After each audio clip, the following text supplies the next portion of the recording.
여기에 모인 여러분들을 주님의 이름으로 축복합니다. 우리 함께 사도신경으로 우리의 신앙을 고백하시겠습니다.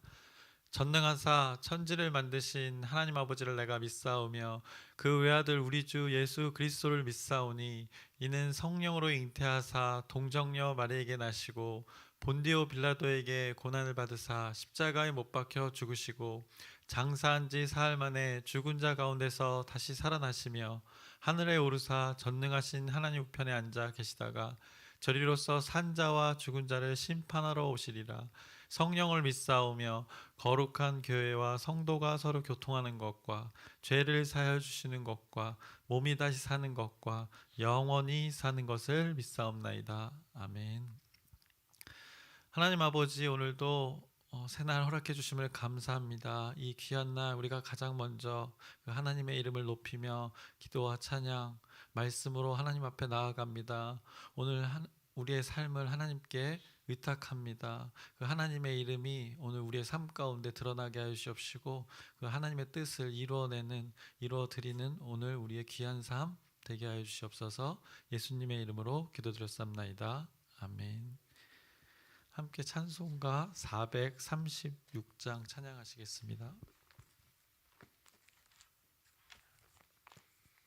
새 찬송가는 436장, 통일 찬송가는 493장입니다.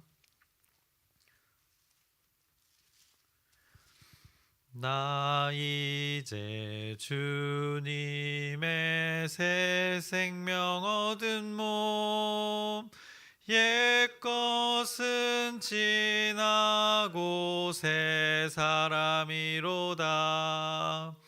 그 생명 내 맘에 강같이 흐르고 그 사랑 내게서 해같이 빛난다. 영생을 누리며 주 안에 살리라. 오늘도 내일도 주 함께 살리라. 주 안에 감추인 새 생명 얻으니 이전에 좋던 것 이제는 값없다. 하늘의 은혜와 평화를 맛보니 찬송과 기도로 주 함께 살리라. 영생을 누리며 주 안에 살리라. 오늘도 내일도 주 함께 살리라. 산천도 조목도 새 것이 되었고 죄인도 원수도 친구로 변한다. 새 생명 얻은 자 영생을 누리니 주님을 모신 맘 새 하늘이로다. 영생을 누리며 주 안에 살리라. 오늘도 내일도 주 함께 살리라. 주 따라가는 길 험하고 멀어도 찬송을 부르며 뒤따라가리라. 나 주를 모시고 영원히 살리라. 날마다 섬기며 주 함께 살리라. 영생을 누리며 주 안에 살리라. 오늘도 내일도 주 함께 살리라. 아멘. 오늘 함께 함께 나누실 말씀은 사무엘하 6장 이제 3절부터 23절까지의 말씀인데, 함께 읽기는 8절하고 9절 말씀 두 절 우리 함께 읽겠습니다. 사무엘하 6장 8절 9절 말씀입니다. 다 찾으셨으면 함께 읽겠습니다. 여호와께서 우사를 치심으로 다윗이 분하여 그곳을 베레스 우사라 부르니 그 이름이 오늘까지 이르니라. 다윗이 그날에 여호와를 두려워하여 이르되 여호와의 궤가 어찌 내게로 오리요 하고. 아멘. 어제는 이제 언약궤 이동을 우리가 확인했었습니다. 그래서 사무엘상 4장에서 블레셋과 그 이스라엘 전투가 시작되었었습니다. 그 지역은 에벤헤세가 그 아벡이라는 지역이었고, 이제 그곳으로 원래 언약궤가 있던 실로에서 그곳으로 언약궤를 이스라엘 백성들이 가져왔습니다. 하지만 그 전투에서 이스라엘이 패하고 블레셋에게 언약궤를 빼앗겼습니다. 그래서 블레셋 지역에 그 아스도롯으로 옮겨갔고, 언약궤가 옮겨갔고, 다시 가드를 거쳐서 에그론으로 옮겨졌으나 이제 그곳 가운데 하나님의 임재 상징인 그 언약궤를 통해서 하나님의 심판이 그 블레셋 땅 가운데 일어났습니다. 그래서 그곳에 독종이 퍼졌고 사람이 죽는 일들이 발생했습니다. 그래서 그들이 감당하지 못하고 언약궤를 다시 이제 이스라엘로 돌려보내게 됩니다. 그래서 이스라엘의 그 벳세메스로 돌려보냅니다. 이스라엘 백성들은 하나님의 그 언약궤가 오는 것을 보고 기뻐했으나 하나님의 그 율법을 인지하지 못하고 언약궤를 들여다보다가 많은 사람이 죽임을 당했습니다. 그리고 결국에는 그 언약궤가 이제 기럇 여아림 곧 바알레 유다 그 장소로 언약궤가 옮겨지게 되었습니다. 그리고 이제 오늘 6장의 말씀, 언약궤를 이제 다윗의 성으로 이제 다윗이 이스라엘 백성들과 함께 옮기려고 합니다. 그래서 아비나답의 집에 있는 하나님의 궤를 이제 그들이 다윗이 새 수레에 싣고 산에 있는 그 아비나답의 집에서 나오게 됩니다. 그래서 다윗과 이스라엘 온 족속은 그것을 기뻐하면서 여호와 앞에서 많은 악기로 연주했다고 성경이 말씀합니다. 그래서 3절에서 5절을 보시면 그들이 하나님의 궤를 새 수레에 싣고 산에 있는 아비나답의 집에서 나오는데 아비나답의 아들 우사와 아요가 그 새 수레를 모니라. 그들이 산에 있는 아비나답의 집에서 하나님의 궤를 싣고 나올 때에 아요는 궤 앞에서 가고 다윗과 이스라엘 온 족속은 잣나무로 만든 여러 가지 악기와 수금과 비파와 소고와 양금과 제금으로 여호와 앞에서 연주하더라라고 이렇게 성경이 말씀합니다. 그래서 언약궤를 옮기는 작업이 계속해서 이렇게 이루어집니다. 언약궤가 예루살렘을 향해 가는데 이제 나곤의 타작마당에 이르렀을 때 이제 소들이 갑자기 그 끌고 가는 수레를 끌고 가는 소가 있었는데 소들이 갑자기 뛰어서 이제 수레에 실었던 언약궤가 출렁했겠죠. 그 순간 떨어질까봐 이제 언약궤를 함께 옮기던 우사라는 자가 언약궤를 붙들었습니다. 그래서 성경에서는 그를 그곳에서 하나님이 치셨다고 말씀합니다. 그래서 하나님의 그 궤 곁에서 이제 우사가 죽었습니다. 그래서 죽었다 성경이 말씀합니다. 그래서 그곳을 베레스 우사라고 성경이 말씀하고 있습니다. 여호와께서 우사를 치심으로 다윗이 분하여 그곳을 그렇게 불렀던 것입니다. 그래서 6절에서 8절 말씀을 함께 보시면 그들이 나곤의 타작마당에 이르러서는 소들이 뛰므로 우사가 손을 들어 하나님의 궤를 붙들었더니 여호와 하나님이 우사가 잘못함으로 말미암아 진노하사 그를 그곳에서 치시니 그가 거기 하나님의 궤 곁에서 죽으니라. 여호와께서 우사를 치심으로 다윗이 분하여 그곳을 베레스 우사라 부르니 그 이름이 오늘까지 이르니라. 다윗을 하나님도 인정했고 또 백성들도 인정했고 예루살렘까지도 정복하여서 이제 하나님의 말씀의 성취가 이루어졌고, 심지어 이제 그 상황에서 갑자기 쳐들어온 블레셋까지 물리친 그 승리의 기쁨의 상황에서 이제 다윗이 하나님의 그 영광의 임재가 머무는 하나님의 궤를 다윗의 성 예루살렘으로 옮겨오는 그 과정이었습니다. 굉장히 영광스럽고 이제 마지막 퍼즐, 마치 퍼즐을 맞출 때 마지막 퍼즐만 끼워 맞추듯이 이 하나님의 언약궤가 다윗의 통치가 있는 예루살렘에 온다면 어떻게 보면 이 정치적으로 또 경제적으로 종교가 모두 한 곳에 집중되는 그런 완벽한 나라의 그림이었습니다. 그런 관점에서 보면 이스라엘 공동체에서 가장 중요할 수 있는 그 예배가 드려지는 곳, 그곳에 언약궤가 있는데 그 예배의 장소, 하나님의 임재가 나타나는 장소인 그 언약궤를 옮기다가 도중에 오늘 그 6장에서 사람이 죽었습니다.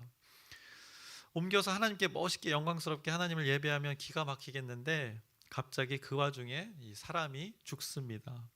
이 어떻게 보면 다 된 밥에 이 고춧가루가 뿌려진 것입니다. 다윗의 상황은 완벽하기 그지없는 순간이었습니다. 그런데 하필 그때 소들이 뛰었고 수레가 출렁이며 언약궤가 떨어지려 했는지 언약궤를 옮기던 우사가 붙들었다가 즉사했습니다. 그래서 모두들 당황했을 것입니다. 지금 이 상황에서 하필이라는 생각이 들 수 있습니다. 이 상황이 무엇이 잘못되었을까요? 여러분이 잘 아시겠지만 민수기 4장 15절의 말씀, 그 하나님의 율법에 의하면 이 성물을 함부로 만지지 말라고 분명하게 하나님 말씀을 주셨습니다. 그런데 그들이 우사가 율법을 어기게 된 것입니다. 하나님은 정확한 분이신 거 여러분이 잘 아실 겁니다. 그래서 율법에 하면 그가 죽는 것은 당연한 것입니다. 그리고 지금 이들이 어떤 방법으로 지금 언약궤를 옮기고 있습니까? 이들이 새 수레에 옮겼습니다. 헌수레에 옮겨야 했을까요? 아닌 것을 잘 알 것입니다. 그죠? 고앗 자손이 이들이 언약궤를 옮길 때는 그 고앗 자손이 어깨에 메어서 그것을 옮겨야 합니다. 그런데 그들이 그것도 어긴 것입니다. 이스라엘의 그 주요 무대는 대부분 산지입니다. 사실 그들에게 수레는, 이스라엘 백성들에게는 수레는 적합하지 않습니다. 어쩌면 하나님은 이것까지도 생각하시고 다 계획하셨을지도 모릅니다. 수레는 어디서 사용하기가 편합니까? 평지입니다. 평지. 평야지대에서 필요한 바퀴들이 달린 그 장치입니다. 평야지대는 블레셋 사람들이 자리 잡고 있었습니다. 그들은 수레를 이용한 그 철병거가 무척이나 많았다고 성경은 자주 언급했었습니다. 그리고 블레셋 사람들이 언약궤를 이스라엘로 보낼 때 그 사용했던 방법이 바로 이 수레에 실어 보내는 방법이었습니다. 그런데 다윗이 지금 이 블레셋의 방법을 사용하고 있는 것입니다. 언약궤가 블레셋에서 벳세메스로 올 때 방법을 다윗이 오늘 동일하게 사용하고 있는 것입니다. 그리고 만지지 말아야 할 그 율법을 그들이 어겼던 것입니다. 그리고 하나 더 여기서 덧붙이자면 늘 그렇게 잘 하나님께 묻던 다윗이 오늘 언약궤를 가져옴에 있어서 하나님께 전혀 묻지 않았다는 것입니다. 그래서 하나님 앞에서 불신앙의 어떻게 보면 3종 세트를 지금 다윗이 이 언약궤를 가져오는 과정 가운데 실수를 하고 있는 것입니다. 언약궤를 만진 거는 우사이니까 이 3종 세트 중에 하나는 빼야 되지 않겠냐고 생각하실 수도 있지만 그 우사의 죽음에 이 다윗의 태도를 보시면 그런 생각을 우리가 할 수 없을 것입니다. 그래서 아까 읽었던 8절을 보시면 여호와께서 우사를 치심으로 다윗이 분하여라고 이렇게 말씀하고 있습니다. 성경이 다윗이 하나님의 그 결정에 분하였다고 성경이 말씀합니다. 그래서 다윗이 순간 어떻게 보면 정신이 좀 오락가락한 것일까요? 어떻게 보면 이제 조금씩 왔다리 갔다리 하는 다윗의 모습을 성경이 조금씩 언급하고 있는 것입니다. 하나님의 율법을 어긴 것에 하나님의 그 심판 가운데 다윗이 분하였다고 성경이 말씀합니다. 마치 가인과 아벨의 제사 가운데 가인이 자신의 제사를 받지 않음에 분했던 것과 그 시기심과 같은 맥락입니다. 자신이 생각과 자신의 판단이 기준이 되고 자신이 중심이 되는 것을 지금 성경이 말씀하는 것입니다. 결국 다윗 자기가 주인 되는 순간을 지금 성경이 분하였다고 말씀하는 것입니다. 자신이 주인 되었기 때문에 하나님의 그 결정 가운데 그가 분을 내었던 것입니다. 하나님의 판단과 결정은 지금 이 상황에서 잘못되었다, 오류가 있다, 그렇게 할 필요가 있느냐, 너무 경솔한 판단 아니냐. 난 당신의 결정에 화가 난다. 이것을 지금 성경이 말해주고 있는 것입니다. 다윗은 언약궤를 가져와서 하나님께서 세우신 그 하나님 나라의 그 완성의 퍼즐을 어떻게 보면 완성하고 싶어 했습니다. 그런데 그 마지막 퍼즐 가운데 뜻하지 않은 그 실수 가운데 이 사람이 죽는 일이 발생했으니 다윗은 자신이 그렸던 그림이 이 생각했던 사이즈가 그 자신이 설계한 그 계획이 뭔가 이렇게 틀어진 것입니다. 그래서 하나님의 일 가운데 그가 분을 내었습니다. 그래서 지금까지의 다윗과는 어떻게 보면 너무나도 다른 모습입니다. 오늘 그래서 6장에서 언약궤를 옮김에 있어서 다윗이 결정적인 것은 하나님께 묻지 않았습니다. 그가 이야기했던 것은 사람들이었습니다. 그가 사람들과 논의해서 이렇게 결정한 것입니다. 이 사무엘 하의 이 말씀과 동일한 내용의 말씀이 이제 역대상에 거의 그대로 동일하게 말씀하고 있습니다. 또 이거보다 더 자세히 말씀하고 있는데 그 말씀을 우리가 잠깐 확인해 보면 다윗의 결정이 누구와 결정했는지 자세하게 말씀해 줍니다. 그래서 역대상 13장 1절의 말씀을 보시면 다윗이 천부장과 백부장 곧 모든 지휘관과 더불어 의논하고 라고 말씀합니다. 천부장, 백부장 이들은 군대 이제 장교들입니다. 그들은 군인입니다. 언약궤는 이 제사장과 레인들에게 맡겨진 영역입니다. 성막과 성막의 성물들은 분명히 하나님께서 율법으로 맡은 자들을 정해 주셨습니다. 그런데 그 책임자들과 다윗이 논의하지 않고 천부장, 백부장들과 논의하였습니다. 어떻게 보면 다윗이 그동안 전쟁을 수없이 치루어서였을까요? 분명 언약궤는 제사장들과 분명하게 논의해야 함에도 다윗은 자신이 어떻게 보면 신뢰하는 그 군사들의 대장과 의논했다고 오늘 성경이 말씀해주고 있습니다. 그래서 사무엘하 1장에서도 이렇게 시작합니다. 많은 사람들을 모았었습니다. 다윗이 이스라엘에서 뽑은 무리 3만 명을 다시 모으고라고 이렇게 말씀하고 있는데 이것에 의미가 있는 것입니다. 다윗의 숨은 의도가 여기에도 반영된 것입니다. 마치 군대의 그 열병식을 하는 것과 비슷한 것입니다. 다윗이 지금 자신의 권력을 뽐내고 나타내고 있는 것을 성경이 지금 은근히 이 가운데 언약궤를 옮기는 가운데 말씀하고 있는 것입니다. 그래서 우리가 이 부분을 잘 캐치해서 이 말씀의 흐름을 봐야 합니다. 그래서 역대상 말씀을 좀 더 보자면 역대상 13장 2절의 말씀을 보시면 다윗이 이스라엘 온 회중에게 이르되 만일 너희가 좋게 여기고 또 우리의 하나님 여호와께로 말미암았으면 우리가 이스라엘 온 땅에 남아있는 우리 형제와 또 초원이 딸린 성읍에 사는 제사장과 레위 사람에게 전령을 보내 그들을 우리에게로 모이게 하고 너희가 회중에게 이제 설득하는 것입니다. 너희가 좋게 여기면 이제 제사장 이것을 맡은 역할을 맡은 자들 그들은 전령을 보내서 이제 나중에 오게 하면 되니까 너희들만 오게 하면 된다. 이것을 지금 말해주고 있는 것입니다. 백부장과 천부장과 의논을 하고 그 다음에 회중들에게 설득을 하고 그 다음에 그 담당자들을 나중에 그냥 부르면 된다는 것을 성경이 잘 말해주고 있습니다. 그래서 순서가 뒤바뀐 것을 지금 말씀해주고 있는 것입니다. 결국 이것은 무엇입니까? 다윗이 하나님의 그 뜻보다 자신의 뜻과 자신이 설계한 계획, 자신들과 함께한 그 회중을 수단으로 삼아 자신의 뜻을 지금 관철시키는 과정을 성경이 말해주고 있는 것입니다. 이 과정들을 보면 매우 합리적입니다. 그리고 굉장히 효율적이고 또 민주적입니다. 백성들의 의견을 묻고 그들의 동의를 얻은 후에 충성된 자신의 그 신하들을 통해서 자신의 이제 계획한 일들을 시행해 나가는 과정입니다. 그런데 결국 제일 중요한 그 한 가지가 빠졌습니다. 다윗은 하나님의 뜻을 묻지 않았습니다. 어디에도 하나님께 여쭈었다, 하나님께 물었다는 말이 없습니다. 다윗은 하나님의 뜻을 구하지 않았습니다. 하나님을 소외시켰습니다. 하나님을 마음에 그가 두지 않았습니다. 다윗의 마음에서 하나님은 지금 밀려나 있습니다. 그 순간만큼은 다윗이 사람 앞에 인정받고 싶어하던 그 다윗의 모습이었습니다. 이스라엘 백성들은 두 번의 전투를 했으므로 분명 많은 사람들이 지쳐 있었을 텐데 다윗은 자신이 그 계획한 설계가 있었기 때문에 1절에 그 많은 인원을 동원해서 이 3만 명의 군사가 가지는 어떤 그 모습, 그 위용을 자랑하고 싶었던 것입니다.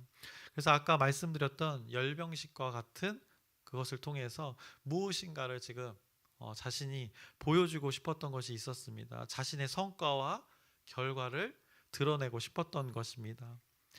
그래서 성경은 오늘 언약궤를 가지고 올 때도 여호와 앞에서 그들이 많은 악기로 연주했다고 합니다. 언약궤 앞에서 그냥 말하는 것입니다. 그것이 진정 하나님 앞에서 드리는 찬양이 아니라 그 언약궤라는 그 궤짝 앞에서 하나님을 찬양했다고 표현하는 것입니다. 왜냐하면 이 시작이 여호와 앞에서 시작한 일이 아니었기 때문입니다. 여호와께 묻고 시작한 일이 아니었기 때문입니다.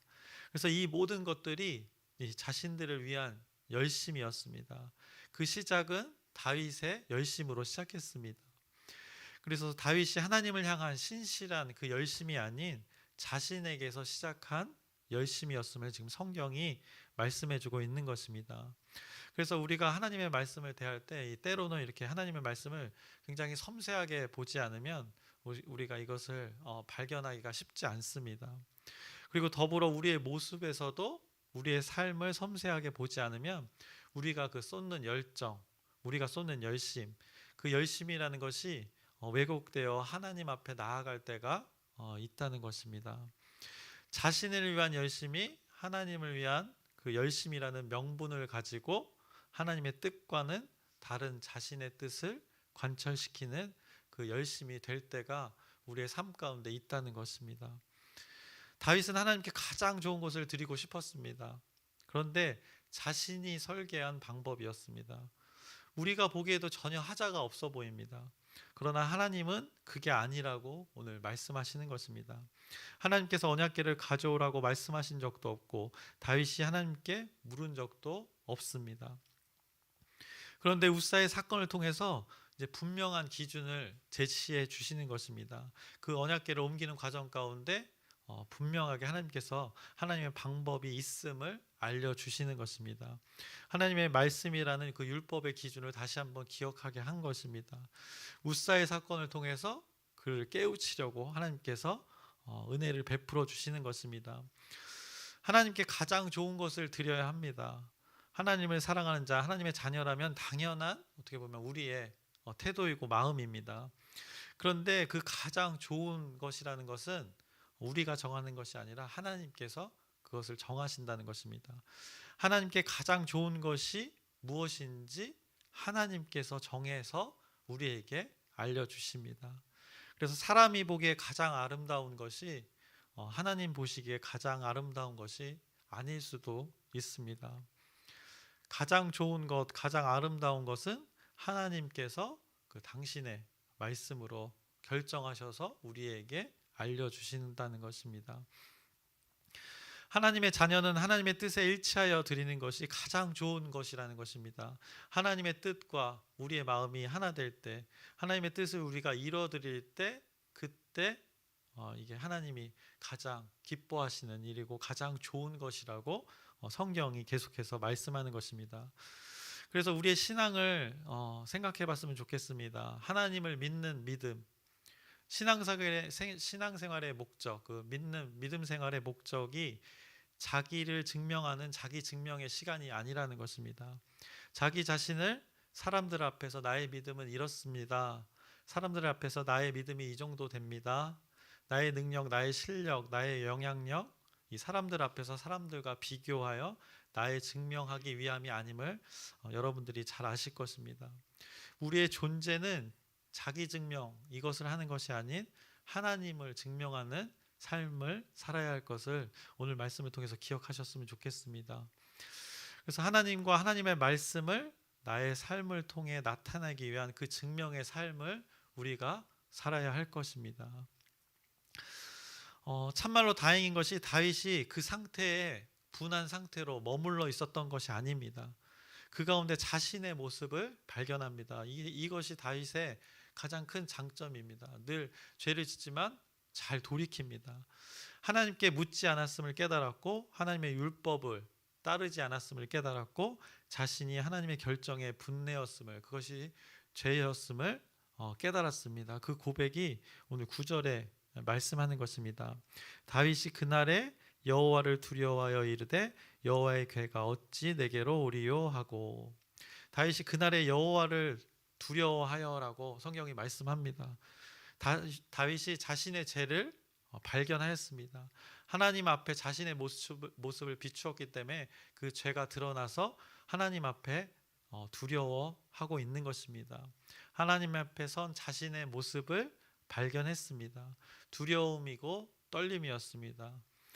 얼마나 무서웠을까요? 하나님 앞에 자신의 죄가 보인 것입니다. 그래서 9절의 이후에 괴가 어찌 내게로 오리오라고 이렇게 고백한 것입니다. 이것은 언약궤를 만져서 죽고 수레에 실어서 잘못 옮겨서 자신도 죽을까 봐서가 아니라 하나님 앞에 자신의 그 죄된 모습을 발견했기에, 그 거룩이라는 하나님의 존재 앞에 자신의 죄가 있다는 그 존재가 두려움으로 밀려왔던 것입니다. 그래서 창조주 앞에 이 피조물로서의 존재로 두려워했던 것입니다. 다윗이 인생의 많은 상황에서 하나님을 경험했지만 오늘 그 새로운 두려움을 그가 경험했습니다. 하나님 앞에서의 그 죄인의 모습을 두려움으로 그가 경험했습니다.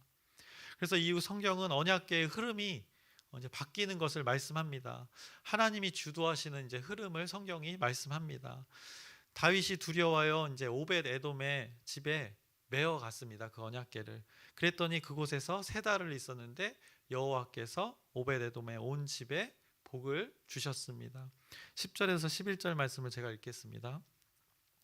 다윗이 여호와의 궤를 옮겨 다윗성 자기에게로 메어 가기를 즐겨하지 아니하고 가드 사람 오벳 에돔의 집으로 메어 간지라. 여호와의 궤가 가드 사람 오벳 에돔의 집에 3달을 있었는데 여호와께서 오벳 에돔과 그의 온 집에 복을 주시니라. 여기서 달라진 점은 이제부터 성경이 말하기를 그들이 언약궤를 이제 메어 옮겼다고 말씀합니다. 새로운 이제 두려움을 경험하고 나서 다윗과 그들의 태도가 바뀐 것입니다. 하나님의 말씀을 다시 그들이 인지한 것입니다. 다시 하나님이 주체가 된 것입니다. 그래서 오벳 에돔의 축복을 보고 이것이 하나님의 사인임을 확신하고 이제 다윗이 적극적으로 나섭니다. 이제 그 언약궤를 하나님의 방법으로 메어서 기쁨으로 다윗성으로 옮겨가게 됩니다. 그것이 이제 12절부터 15절의 말씀인데 제가 부지런히 읽어보겠습니다. 어떤 사람이 다윗 왕에게 아뢰어 이르되 여호와께서 하나님의 궤로 말미암아 오벳 에돔의 집과 그의 모든 소유에 복을 주셨다 한지라. 다윗이 가서 하나님의 궤를 기쁨으로 메고 오벳 에돔의 집에서 다윗성으로 올라갈새 여호와의 궤를 맨 사람들이 6걸음을 가매 다윗이 소와 살찐 송아지로 제사를 드리고, 다윗이 그 여호와의 궤를 메고 나올 때 하나님께 먼저 이렇게 예배했음을 말씀합니다.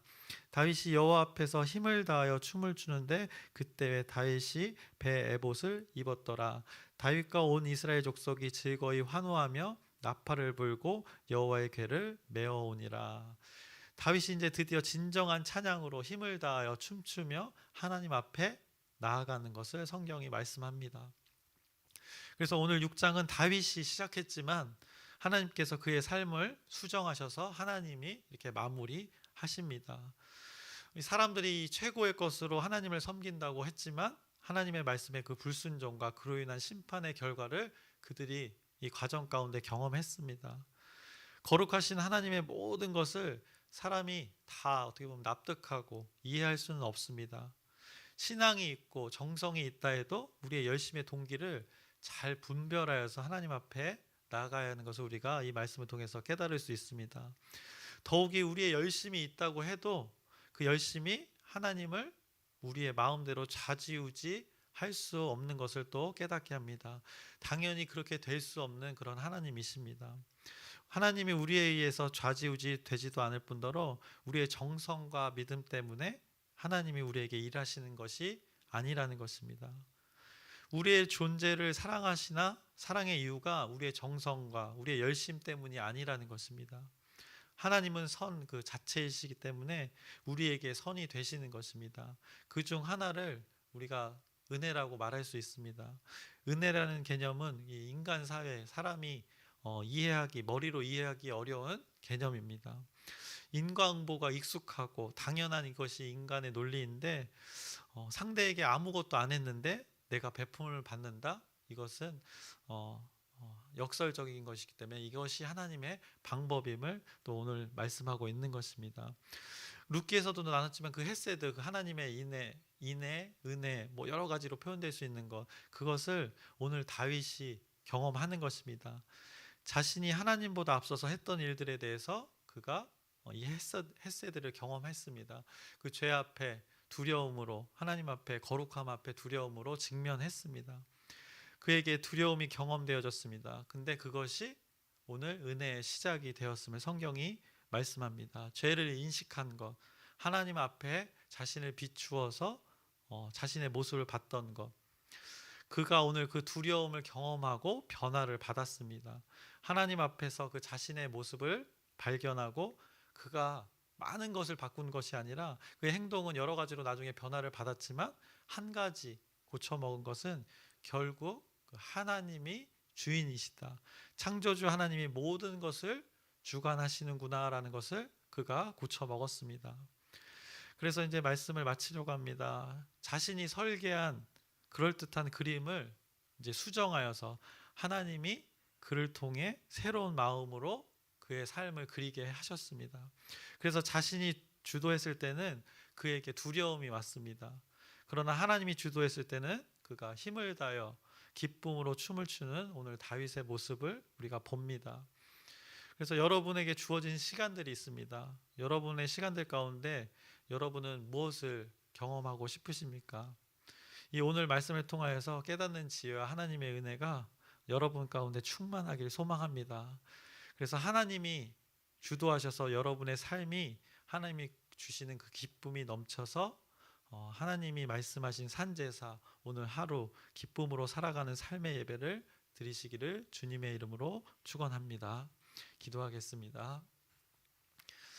하나님 아버지, 오늘 말씀에서 다윗이 주도한 인생의 삶의 시작이었습니다. 그 언약궤를 가져오는 것 가운데 스스로가 주인되어 시작하였습니다. 하지만 그 가운데 하나님이 은혜 베푸셔서 그 모습을 깨닫게 해주시고 하나님이 만나주셔서 그가 두려움을 경험했습니다. 그 두려움 가운데 다윗이 잘했던 것은 다시 돌이킴이었습니다. 우리도 하나님 앞에 오늘 말씀에 비추어 이 죄된 모습이 있다면 돌이키게 하여 주옵시고 우리가 하나님 앞에 나가 기쁨으로 하나님께 영광 돌릴 수 있는 우리 오늘 귀한 시간들이 될 수 있도록 주님께서 역사하여 주시옵소서. 예수님의 이름으로 기도드렸사옵나이다. 아멘. 하늘에 계신 우리 아버지여, 이름이 거룩히 여김을 받으시오며 나라의 마옵시며 뜻이 하늘에서 이루어진 것 같이 땅에서도 이루어지이다.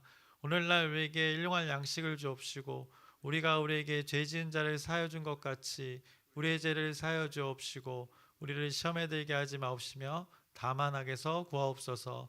나라와 권세와 영광이 아버지께 영원히 있사옵나이다. 아멘. 기도 제목 나누겠습니다. 돌아오는 주일이 이제 목장대입니다. 그래서 각 목장들을 위해서 여러분이 기도 부탁드립니다.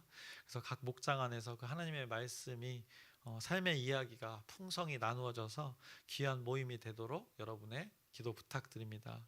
그리고 공동체 구성원들을 위해서 기도했으면 좋겠습니다. 군대 간 자녀들, 또 해외 간 자녀들, 학업 중인 자녀들, 또 실버, 또 어르신들, 그리고 또 아프신 분들, 무릎 통증, 허리 통증, 계절 감기로 고생하시는 분들, 우리 지체들 영육 간에 강건할 수 있도록 여러분의 기도 부탁드립니다. 그리고 각자 개인의 기도 제목을 하나님께 아뢰시고 오늘 말씀에서 이야기했듯이 그 하나님의 방법과 뜻을 따를 때 우리가 기뻐할 수 있는 존재라는 것을 여러분이 기억하시면서 우리의 그 순수한 열심 가운데 하나님의 뜻을 붙들고 나아가도록 우리 주여 크게 한번 부르짖고 함께 기도하시겠습니다. 주여!